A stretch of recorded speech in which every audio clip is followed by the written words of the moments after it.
This is Frog Valley Tropical Fruit Farm, and I'm just getting ready to go out and check some trees. Some Ilama Genova Red I saw was starting to bud up, and I want to look at the guavas because I know there was some ripe guavas on it that I ate a couple days ago, and there was some more on it, so I wanted to see if I could get them before the animals got to them. And maybe look at that orange sherbet mango and maybe the Imbe hermaphrodite tree that produces so much fruit for us here, the Garcinia livingstonii.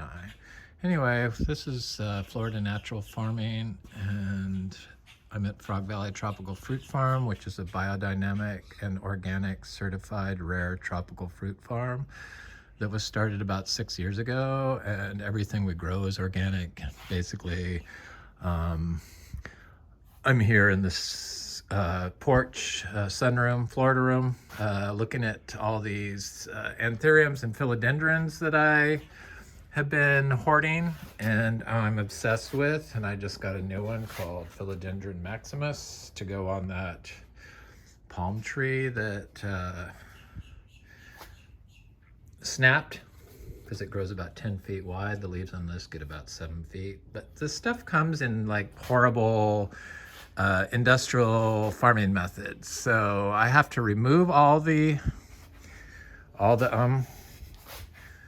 dirt from the roots, and then put them in my compost, and then get it acclimated and learn how to cycle nutrients on its own. Because boy, digging that dirt out of the pot off the roots, I could tell that my hand was in salt, because it was like it's like, I don't know, my skin was like dried out and kind of numb. It was weird. So maybe I should start wearing rubber gloves when I do that. But people don't seem to understand that their methods are destroying the planet and their own personal health. Because these people, I try to watch videos on YouTube of these rare aroids, and they're all like shopping. What did I buy? And opening packages that they got from the nursery and unwrapping them, and then telling how to grow them. Well, they're kind of hard to kill.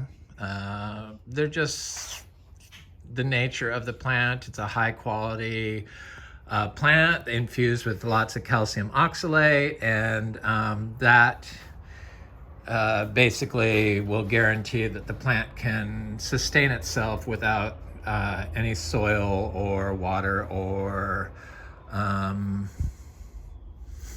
help for a long time before the plant dries up and dies. So our compost has all these basically edible fungi growing in the compost from years of putting old mushrooms in the area where when I cut the ends off the mushrooms and the top sometimes, and they get thrown into the bokashi compost, which goes into the compost pile. And so it's a fungally dominant soil that, for some reason, they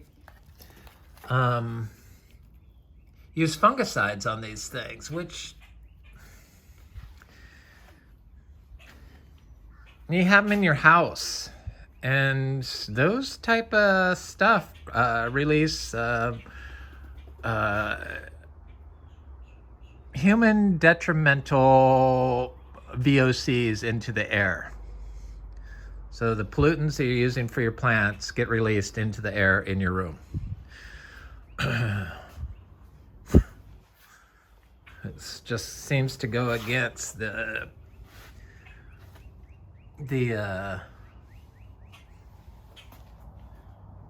purpose of houseplants for your health, and it's totally wrong for the planet.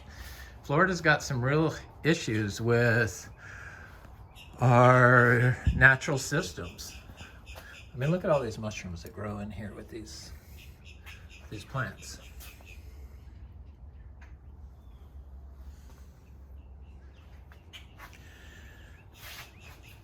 And it's caused a lot of it from the chemicals we're all using in our houses and the farm chemicals that we use. Because it seems like most people like to grow in Florida like a full-on nursery. So all your neighbors are like polluting the hell out of their yard. And you and me. And it doesn't really have to be that way. That's why I started this channel, to show people that you can do it in Florida. You can grow your plants, you can fruit your trees, and you can also help the manatees and yourself.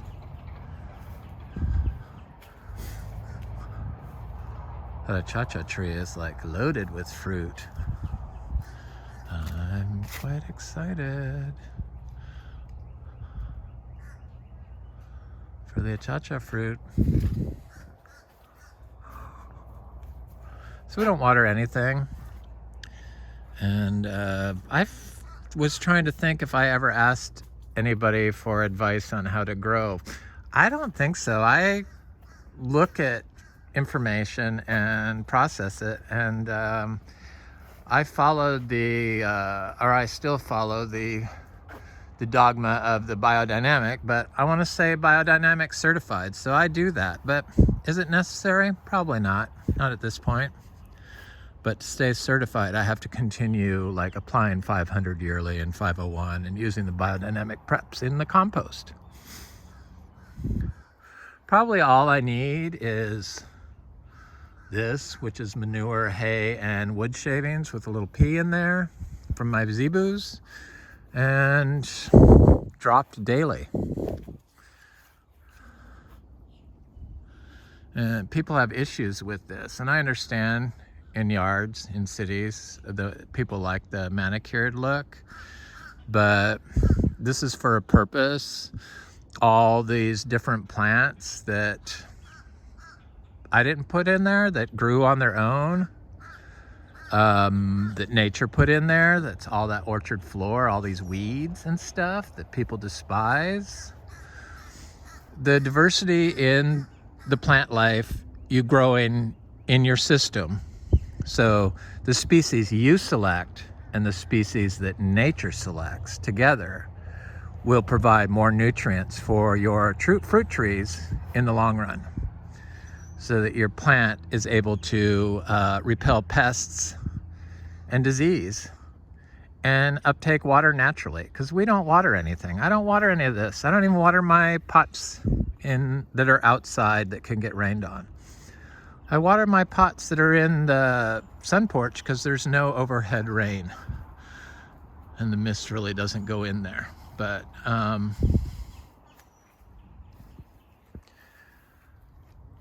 we don't have to.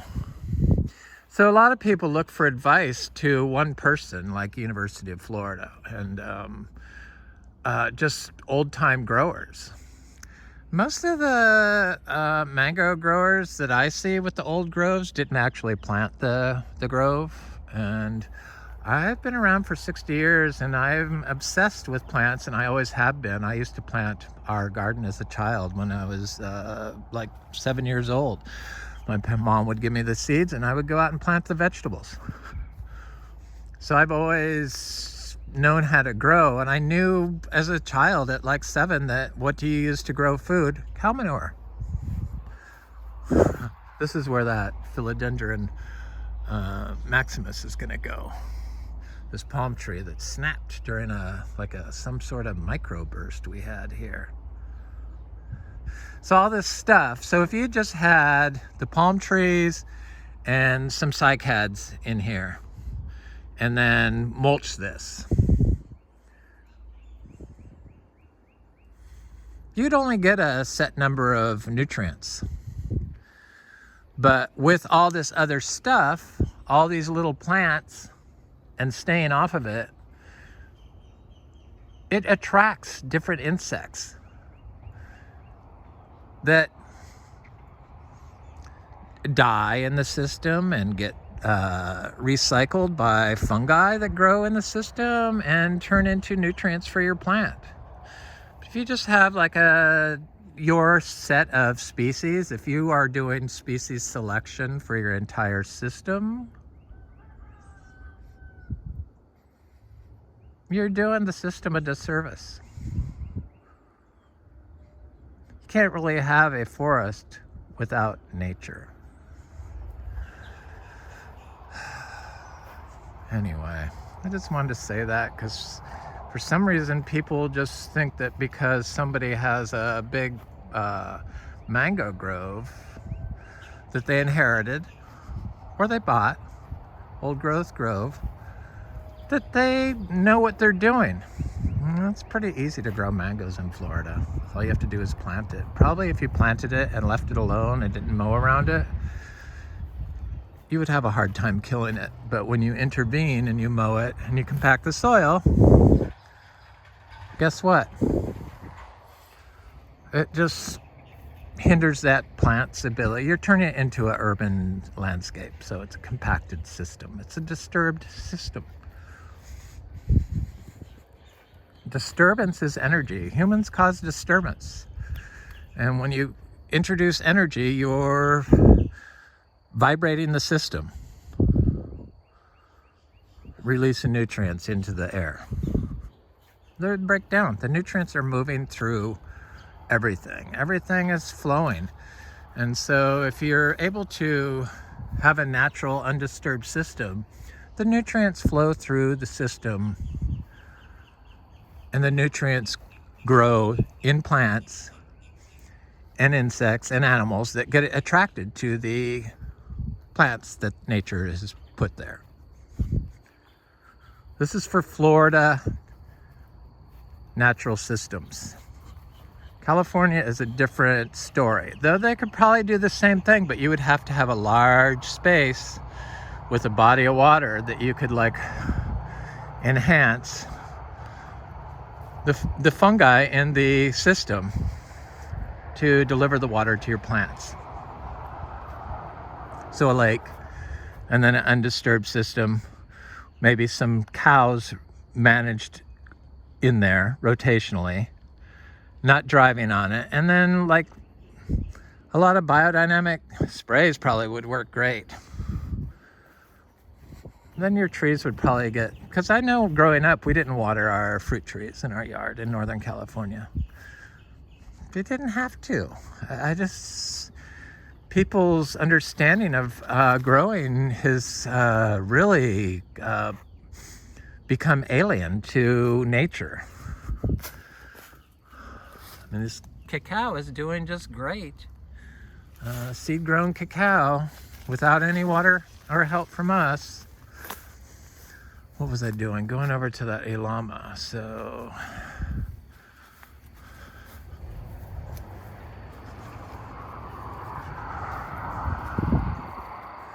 let me get over there.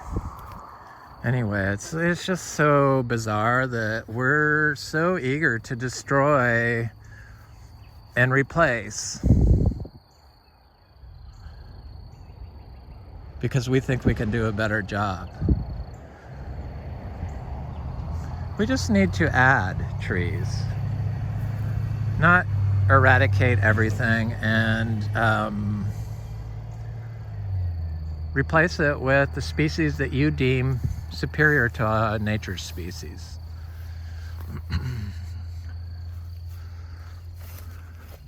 I mean, it's pretty obvious you don't have to water here in Florida.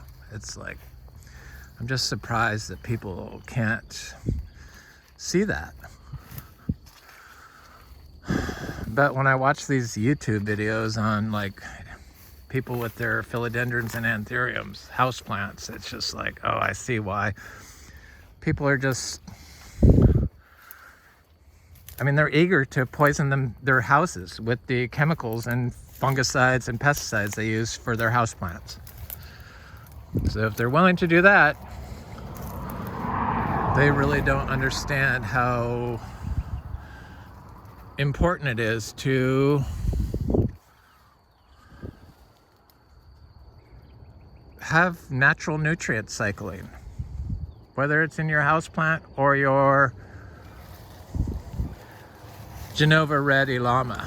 So this tree has never done this before, and I put a lot of manure around it. You know, the daily compost. I put like, I don't know, 50 pounds, but it's got flowers on it now, and it's had flowers before, but here and there, and now it has a bunch of them.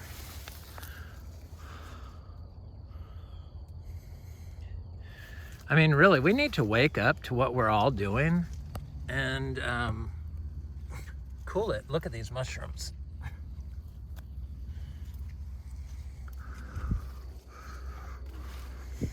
That's how stuff grows here. These sugar apples, this is like a row of ginger and a row of sugar apples. And, you know, nothing's watered here. And these things are got flowers on them too. I like try to read stuff of people like with their bug problems and stuff. And it's like, they don't even know what the bug is or what the bug's gonna do, but they wanna know how to kill it.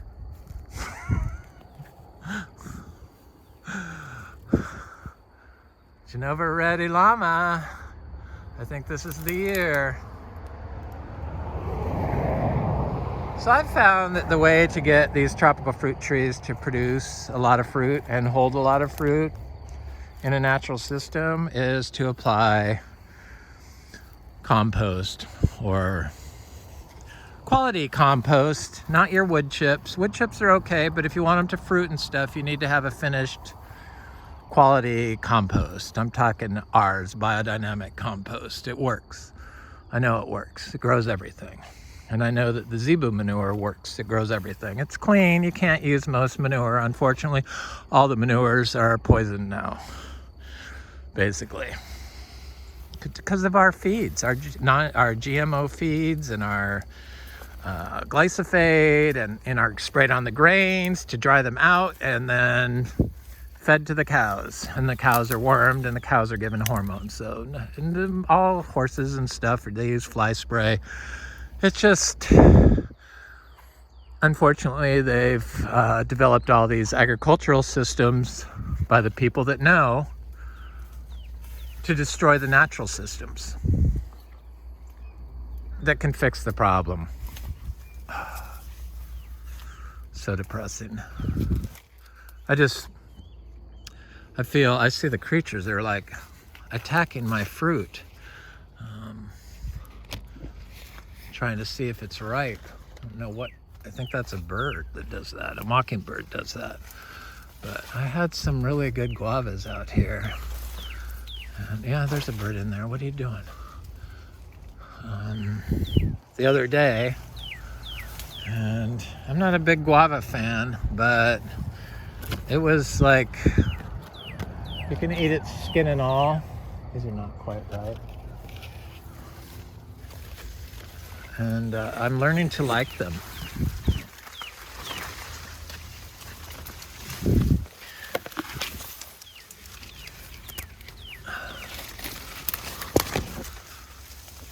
So I am always on this quest for my health because I have thyroid disease. So I had depression really bad, and discovered that by eating moringa daily for several years now, my depression went away. But I still had some underlying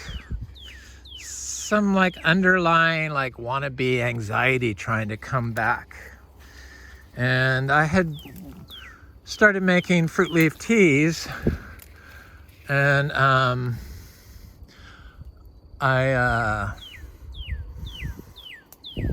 felt really good when I made them. All these different organic, guava leaves and Garcinia humilis leaves and Garcinias, different Garcinias, mangosteens, New World mangosteen leaves. and citrus leaves and some mango leaves, and little lemongrass in there, and mixing it with my powdered drink twice a day. And I stopped using it for 2 months because I wanted to see if I noticed anything when I restarted. And what I did notice is that my low-grade anxiety completely went away, and I felt sharper and more self-assured, I guess. So because they're, I'm adding nutrients or VOCs to my system, which break down nutrients and provide nutrients that I otherwise wasn't getting. So it's just like in a biodiverse orchard floor, as opposed to just your species that you selected and wood chips, or just your species and your monocrop perennial peanut that you have is not as good as that with all the plants that will grow naturally in a system, in an undisturbed system. Disturbance is walking on the system. I mean, does it look like you can walk through here? Do you walk through a forest? No, you follow the trails that the animal makes. At least that's how I always did it. So it's you're not really disturbing a forest, but for some reason we've taken to driving all over our agricultural systems and killing all fungi basically that could grow in the system and transport water to your trees naturally. So our whole agro systems are mostly wrong. They know this. They've finally figured it out, and it's just a matter of time before we align our systems with nature rather than going against it. It's the only way to grow healthy environments and make healthy food. Look at this giant freaking... I never got any guavas, did I? I didn't see any ripe ones. Giant dragon fruit. So this was one of those live oak trees. Giant, huge live oak tree that was completely hollow inside, surrounded by lawn ponds for 55 years, using machinery to drive on the sand and then having rain beat it down so it was like cement, the ground. It was sand, but it was like cement. Stuff couldn't flow through it. So this tree dropped down and the others were getting sick.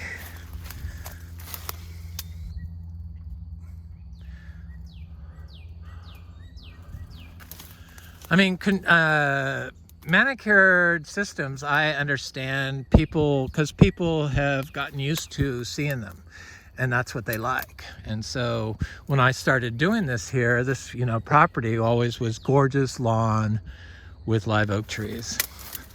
And when this tree fell down, I had so many people come by and want to clean up the mess, but I left it there.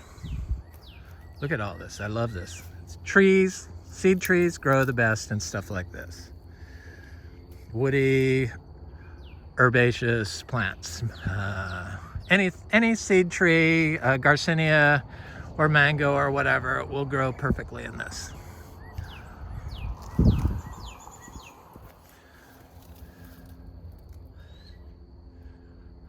Look at this.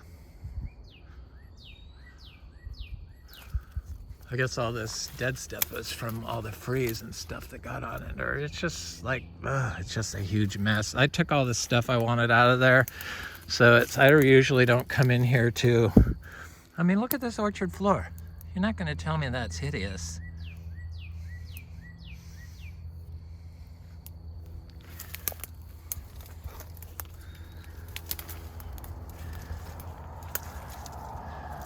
I mean, a food forest, I have, you know, people say they only want food stuff, but it's not just about you.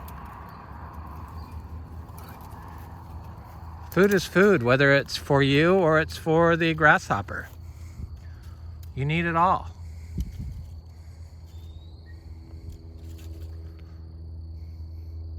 Think we got a few mangoes, people?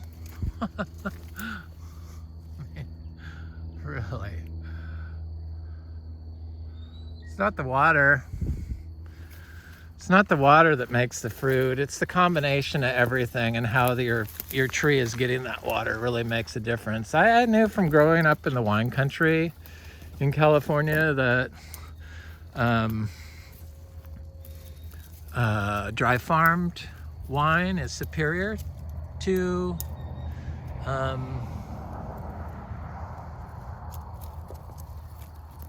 grapes that are watered. You get higher dollar value. I mean, that's what it comes down to, the dollar. And the dollar follows the flavor. So, a lot of people didn't understand that here in Florida. A lot of people still don't. I think probably never will. But I'm just getting my information out there. I don't expect people to follow me because everyone that grows is going to do it their own way.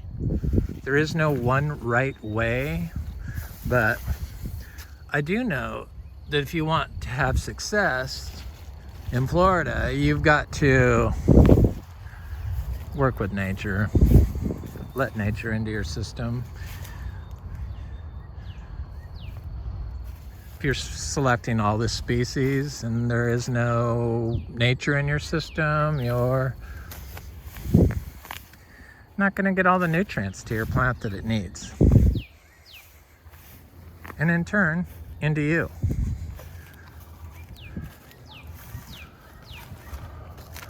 I want to go over, look at this. This is some sugar cane that is not a superior variety that I'm just focusing on now.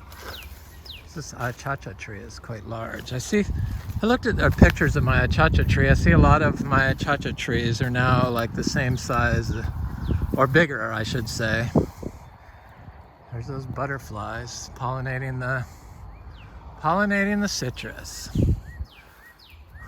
People look to kill all the bugs, and it's like the one bug you're trying to kill is you're also killing all the other bugs that we need, and they're really not your bugs to kill. I mean, I feel that way. I mean, nature is like everyone's. It shouldn't be because it crosses on your property you're able to kill it. I don't know. Killing all the frogs with your copper, the copper for mangoes to control rust or not rust, but anthracnose and powdery mildew. I guess they use it for rust, probably.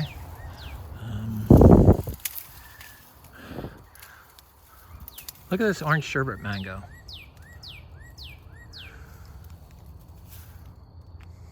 This is usually how all of our trees are. But this year we had, and even when they're little, I mean, this is a 2-year-old tiny little tree.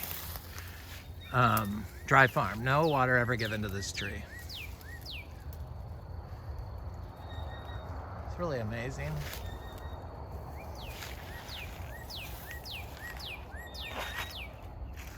Really amazing. It's the M4. Here we're gonna have mangoes. Yeah, it's a weird year with the mangoes. Not all of our trees did that this year. Well, they tried to do it, but then it was like lots of rain and then drought and then super cold and then lots of rain again and then drought. You know, when it rains in Florida, I'm talking in the inches within like a half hour. You people from Florida know what it does. That's when all my neighbors get standing water and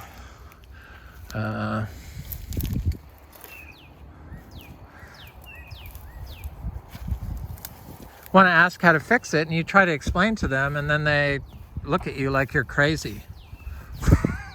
which is probably true. Like I'm gonna let my yard look like that. Yeah. Go watch your farming videos on how to unpack a fucking package. Pardon my slang there. Ugh. And not know how to grow it. And just do it because everyone else is doing it. It's like, where was I heading? The Imbe trees. The fruiting Imbe tree.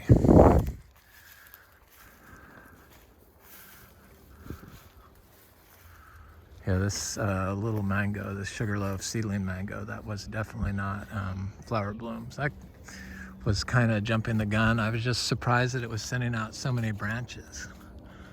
Probably from the freeze would be my guess. Because it's almost like I tip pruned it, but I didn't. I'm sure that mango's gonna be really good. Okay, yeah, I'm going to the Imbe. I was just looking at that Chiang Mai 60 mulberry over there.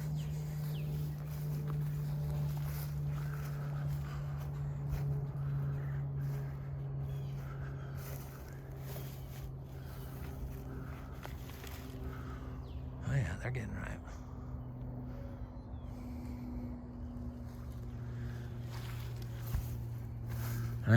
Our water's polluted, so I can't, I'm like, I don't know. Look at this guavas. People have trouble with guavas? I mean, I don't know. I don't understand why people have so much trouble. They always look for an enemy. Oh, those plants are going to compete with that plant, and that bug's going to kill, I don't know what that bug is, but it's going to kill the tree, or it's going to suck the juice out of the tree. I got to kill it. No. Leave the bugs alone and plant some high quality plants into your system and let nature in there. The tree and nature will take care of all the rest. Deal with the bugs. Get the plant your water, its water. This is like Monstera deliciosa, which I know is Monstera deliciosa, is like never been watered, never been given anything. Basically just the Biodynamic 500, and the fruit is plentiful on it in 5 years, which I guess is kind of hard to do. It came from a little I think it was a 1 gallon, could have been 2. Yeah, I think it was like a 3-gallon pot. That's what it was.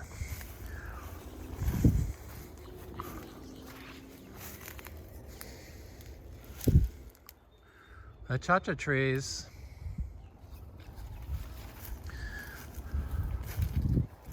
I mean, how were we able to fruit like so many Garcinias in 5 years? We had 6 different Garcinias that all fruited last year.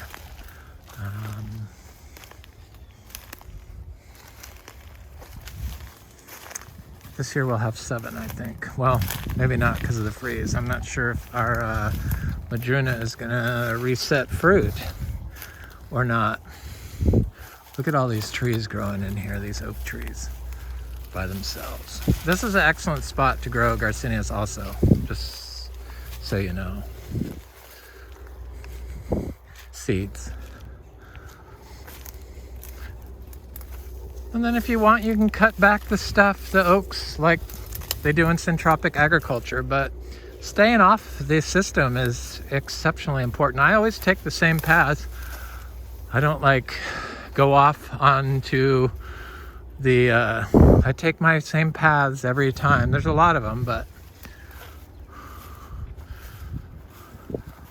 And then if I do have to go off into a wild area, I look for a path that the creatures have taken. So at this point, it's starting to resemble a forest floor. And I have to do it for the natural space for our farm. So you have to provide a certain amount of natural space if you're biodynamic certified. So, oh yeah, I see fruit. That's fruit. All the flowers on this tree produce fruit, and there's a lot of them. This is Garcinia livingstonii. You can see the perfect flower right there with the fruit at the tip. It's a hermaphrodite tree. Produced hundreds of dollars in fruit last year, and I sold it really cheap, but this year I think I'm just selling the seeds. And supposedly the hermaphrodite seeds will produce the hermaphrodite tree. I'm probably going to sell these for $5 a seed this year. There are organic certified. Imbe. All of our stuff is organic certified. Fruit crops wise.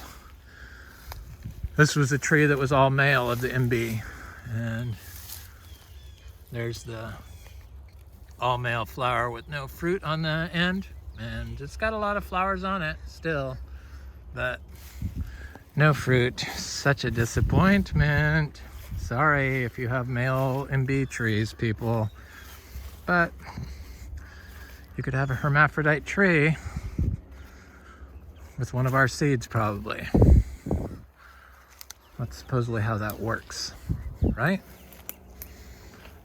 I wanted to look at this egg fruit, this raw sapote. It's one of my favorite fruits. Dry farmed, you know, don't have to, none of this stuff is watered. And all this brown will all be gone as soon as summer hits. And those are all nutrients. Different nutrients, different plants make different nutrients, just like different foods have different nutrients. Citrus and kale and carrots. You need the diversity in your orchard floor to provide the nutrients for the life that provides the nutrients for your tree. Had all these wood ducks here in our little swamp here. This is like water moccasin central, but they're so cute. So people ask if I have chickens and stuff. No, I don't need chickens. I see there's a big white crane over there. Where is it? There's an ibis. What are they doing? Oh, there's an eagle going after something interesting. A little ibis. Guess they don't want to be filmed. Back to reality here. Should I go look at the cashew while I'm walking around? Sure. I want to see if this is that other male tree that has produced some lone fruit for us in the past. I'm trying to see if that's a fruit there or if that's a flower. I think that's a flower. It didn't produce any fruit last year. Bummer. Of course, I think I replanted the seeds, so I got a couple more worthless Imbe. Well, they're not worthless because they do provide pollination. So this is a sugarloaf mango. We all like sugarloaf. Got some fruit on it. It's kind of a sparse year for the sugarloaf, but that's just a two-year-old trees. Lychees that are just now starting to flower. Let me look at that cashew.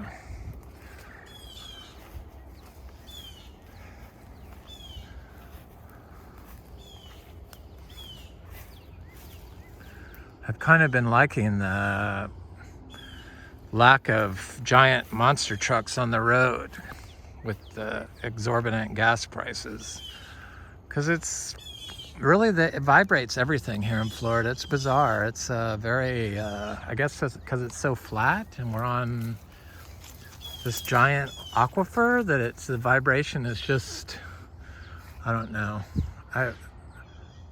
Nobody's been driving as many of those things. It looks like it's going to be a bumper crop of cashews. I'm trying to see if there's any big ones on there, but nope, I don't see any. I just see lots and lots of little fruitlets starting. This tree has gotten quite large.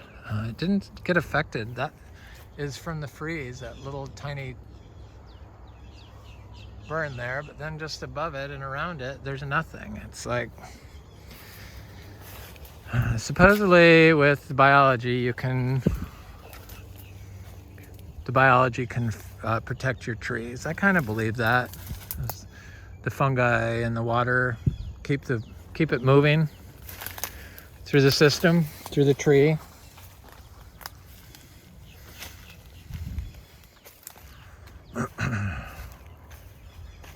But that's a whole different subject that's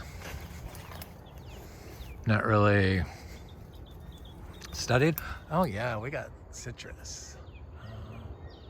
This tree has a lot of fruit on it.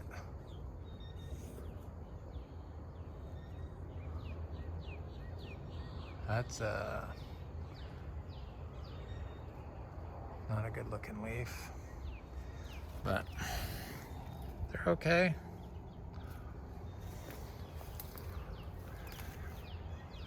There's a tree back here I just have never bothered checking, and it looks like it's got a couple little mangoes on it.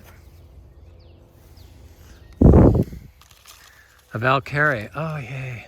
Valkyrie is one of my favorite mangoes. In fact, I think it may have been the favorite last year, but I'm not sure because I can't really remember. I never did a video of it, so I kind of got sick of mangoes from overindulging.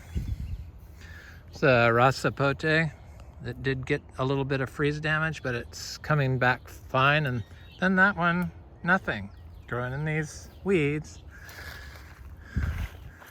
Anyway, it's Frog Valley Tropical Fruit Farm. Hope you enjoy your day.